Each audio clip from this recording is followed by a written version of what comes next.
We are watching actors who went broke in the stupidest ways. It's a different type of video we normally watch. But kind of want to see, you know, try something new. Gotta expand my horizons. I don't know what I'm saying.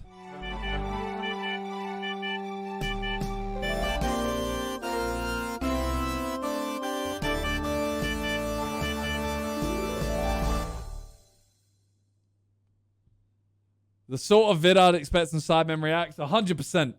100%. Here we go. Johnny Depp was spending $360 grand a year on wine bottles, while Nicolas Cage's bankruptcy included 9 Rolls Royces and his own private island. However, I mean, if you're going out with like a, you know, if you're gonna go bankrupt, at least get an island and cars, you know, not wine. Few actor bankruptcies stranger than Kim Basinger's, who thought it was smart to pay $20 million for an entire country town. Braselton, Georgia had only 2 shops and 500 local residents, one of which describing the town by stating, "Breading chicken is about the most exciting thing we do around here," which made the reason for Kim's purchase even more stupid. She planned on turning the town into a Hollywood tourist attraction by building a major film and recording studio, with the added bonus of a theme park, homes, and shopping centers at a time when Braselton's economic conditions were so atrocious. Another local resident stated, "If we talk about the economy, everybody gets depressed." Given the real Hollywood was on the other side of the country, it's no surprise that the project failed, forcing Kim to resell the town for $4.3 million, locking in a $15.7 million loss and the alienation of her entire family, who'd also bought into the project. The stress from the town's failure then caused Kim to pull out of a movie she was starring in, prompting the producers to successfully sue her for $8.9 million, which Kim couldn't pay. You had to declare bankruptcy. You made everything and then... What? Why would you buy a town in the first place? Lost everything. Lost everything. Every single thing. But at least Kim Basinger still had her freedom, as Wesley Snipes' bankruptcy was so brutal, it also put him in prison. He'd earned over $50 million from a range of different roles, although despite purchasing an Aston Martin Vanquish, as well as mansions in both Florida and New Jersey, Wesley refused to lodge a single tax return over a 7-year period, and was therefore ordered to pay the IRS $23.5 million. Wesley tried to wiggle his way out of paying by making the strange claim that he was a non-resident alien of the United States despite being born there. He knew he had to pay the taxes. He was just trying to find I ways never to knew avoid this. them. Although things got a whole lot weirder when Snipes declared he had no taxable US income, making the IRS Form 1040 absolutely the wrong form for me to file. He also claimed taxes withheld were stolen funds, whilst adding the IRS deceives people to terrorize, enslave, rape, or pillage taxpayers. Although confronting the IRS was a very stupid strategy, what is happening? As Wesley was immediately charged with 6 counts of willfully failing to file federal income tax returns, for which he was given a federal prison sentence. Wesley Snipes gets 3 years behind bars. In 20... Like, he has so much money, right? Surely your advisors are advising. You know what I'm saying? Like, this don't even seem like it just seems like they've gone, just say no. Say nah, CBA. 2018, 5 years after being released from prison, Wesley Snipes still hadn't paid $1 toward his tax bill and would try to settle the $23.5 million debt by instead offering the IRS $842,000, which they understandably rejected. You owe us $23 million. How about $800K? Yeah?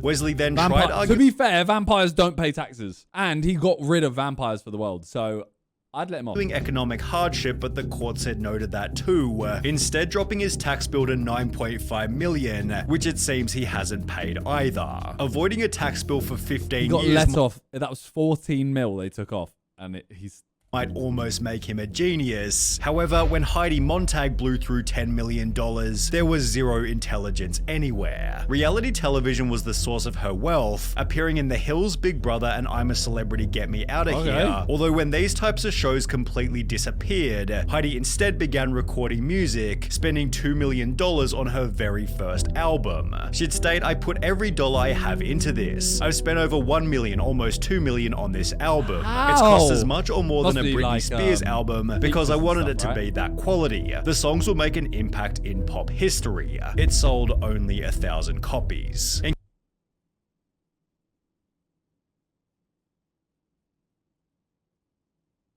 Sorry, 1,000 copies. That's like worse than bad. That's In case losing $2 million on a worthless album wasn't bad enough, Wow. she'd talk about her daily life by stating, every time we'd go out to eat, we'd order $4,000 bottles of wine. Heidi was going to the mall and dropping $20,000 to $30,000 a day. We thought we were Jay-Z and Beyonce. Heidi's outrageous spending was justified because we heard that the planet was going to end in 2012. Right. We thought we have to Right. spend this money before the asteroid hits, although the peak of her stupidity was still yet to come. With the money how does it get worse? How does it get worse? To be fair, if I thought the world was ending, I don't know what I'd do. But you don't need your money if the world's ending. running low, Heidi faked a divorce with her husband, who explained the split was designed to create fresh interest in his wife for a potential British TV project. Divorcing was the only way to keep Heidi's career going, although this failed to do anything. Heidi Montag had to lose every penny before finally learning her lesson. We live too in the moment. People say live in the moment. Well, we did. You know, we didn't really think about our futures. All of which could have easily been learned by researching Nicolas Cage. National Treasure had brought his net worth to $150 million, prompting him to spend $25 million on a waterfront primary residence, although Nick also felt the need to buy a holiday home. He'd therefore spend a further $15 million on a Rhode Island countryside mansion, also picking up an $8.5 million apartment for his weekends away in Las Vegas. But what about his weekends in the Bahamas? Why is he spending money in for Vegas? that he'd drop $3 million on his own private island, but this Sorry, $3 million on an island, but 25 on a house. What's going on? Didn't do anything for his trips to Europe, for which he'd spend a further $12.3 million on 2 medieval castles, where he'd spend huge sums on enormous Gatsby-style parties. By 2007, Nicolas Cage had bought 15 different houses, where he'd keep his 26 different vehicles, including 4 yachts, 9 Rolls Royces, and a nearly $3 million vintage crazy. Bugatti. Although this wasn't as old as his $276,000 dinosaur skull, kept next to a bookshelf holding a $150,000 Superman comic. That's cool. I respect that one. Throughout the houses lived a $150,000 pet octopus, an $80,000 two-headed snake, and a pair of albino king cobras that set him back $150 grand. To add a cherry on top of the cake, Nick purchased his own extravagant gravesite for a price of $40,000, finally concluding his crazy spending spree just months before the global financial crisis. The real estate market crashed and I couldn't get out in time. At around the same time, he began receiving fewer high-paying roles, and with 6 different loans on his Bel Air mansion, plus mortgages on every other property, Nicolas Cage was headed toward bankruptcy. By 2009, he owed a further $6.2 million in unpaid taxes, forcing him to sell almost everything, most of which at a loss. His $15 million Rhode Island mansion resold for $9.5 million, while his $276,000 dinosaur skull was taken by the government after they discovered it was originally stolen. When the Mongolian government said that they needed it back, I gave it to them, but I never got my money back. Nick launched a $20 million lawsuit against his former manager, stating, Cage discovered that he is now forced to sell major assets and investments at a significant loss and is faced with huge tax liabilities, although his manager clapped back by claiming he advised Cage against buying a Gulfstream jet, against buying and owning a flotilla of yachts, against buying and owning a squadron of Rolls Royces, and against buying millions of dollars in jewelry and art. The lawsuit was eventually dismissed as ridiculous, forcing Nick to take on low-quality acting roles purely to avoid bankruptcy. It may not have been blue chip, but it would still work. When asked how much has money driven your work choices, Nick stated there are times when it's more of a factor than not, before adding, I had this pride thing where I wanted to work my way through anything, which Nicolas Cage has since done quite successfully, unlike Randy Quaid, who gave up Hollywood in my head, there's no way Nicolas Cage can be bankrupt. The thing is, they still have stuff, don't they? Like, bankruptcy doesn't mean you have nothing sometimes. You know what I mean? Like, Nicolas Cage isn't sat with 0 things worth anything. Case conspiracy, bankruptcy, and all-round insanity. I'm back! By appearing in Independence Day, Brokeback Mountain, and every National Lampoon movie, Randy Quaid became a multi-millionaire. I have earned approximately $40 million throughout my career. However, despite winning a Golden Globe and being nominated for an Oscar, Randy's career came to a screeching halt halfway through 2009. Why? Well, it began after he and his wife were arrested for trying to use a fake card to pay a $10,000 hotel bill, after which both refused to appear in court. After the case eventually settled, Randy and his wife were once again arrested, this time for squatting inside a vacant house they'd previously owned. However, things only got weirder from here. Randy and his wife began to claim they were being chased by a group called Star Whackers who were trying to kill Hollywood celebrities. How many people do you know personally who have died suddenly and mysteriously in the past 5 years? While also claiming the group was somehow controlling their finances. If things keep going the way they are, and we don't do something about it to expose these people, my wife and I will be out on the street. And we'll have nothing to eat. Okay, that's how bad it is. As a solution, Randy fled to Canada, where he'd begin to upload his conspiracies to YouTube.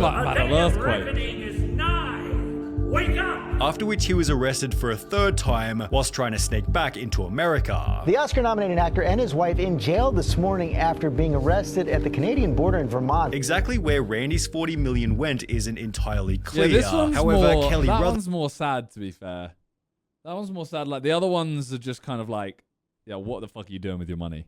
Rutherford has been extremely open about how she spent her fortune on lawyers. After gaining international stardom for appearing in Gossip Girl, Kelly had 2 kids with a German man who wasn't a US citizen. The couple divorced in 2009 and began to argue about custody, with a judge ruling the kids should live with their father in Europe, as he wasn't permitted to return to America. Because he can't come into the US, the children have to be in now France. Yes. The situation was so strange and unique, Kelly spent every penny she had trying to regain custody. It's cost you, what, about $2.5 million already? It's cost me everything I've ever made, my everything. And as a result, she filed for Chapter 7 bankruptcy midway through the court case, having assets worth only $24,000 compared to liabilities totaling $2 million. On top of this, Kelly owed more than $350,000 in back. 24,000. I reckon she's got that like just in clothes, probably. Taxes, $25,000 in Amex charges, and had a monthly income of just under $1,300. Although despite spending everything she'd ever earned, her efforts failed to impact the court's final choice. Gossip Girl star Kelly Rutherford stunned and fighting back tears after losing a bitter custody. Right, someone said, I mean, she is doing it for the kids. So I said, not worth $2 million. That's crazy. Battle today in New York Supreme Court. Kelly's spending was out of complete necessity, whereas Johnny Depp spending $650 million was nothing but complete stupidity. In 2012, he was listed as the world's highest paid actor by the Guinness Book of Records, although despite earning $900 million over a 13-year period, he spent the money so poorly Conan O'Brien joked that he must have gotten financial advice from Nicolas Cage. Classic. Similar to Cage, Depp purchased 14 different properties, including his own Bahamian private island, multiple countryside mansions, and a $60 million village in France. Well, although it was, you could give me $1 billion right now, right? I'm not buying an island. I'd go to an island all the time, but I'm not buying an island.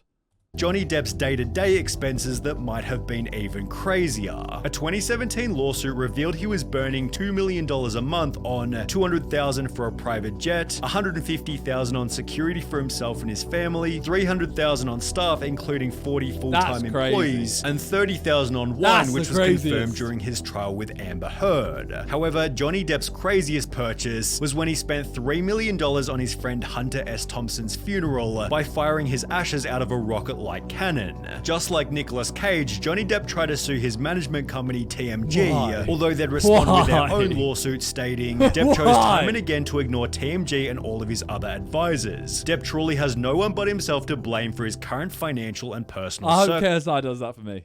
Circumstances. I hope KSI, if I die before KSI and he has a lot of money, I hope that he fires my ashes out of a cannon. Throwing out with a bang. That was crazy. I'm going to be sensible with my money. Hilarious, but weird. Very weird.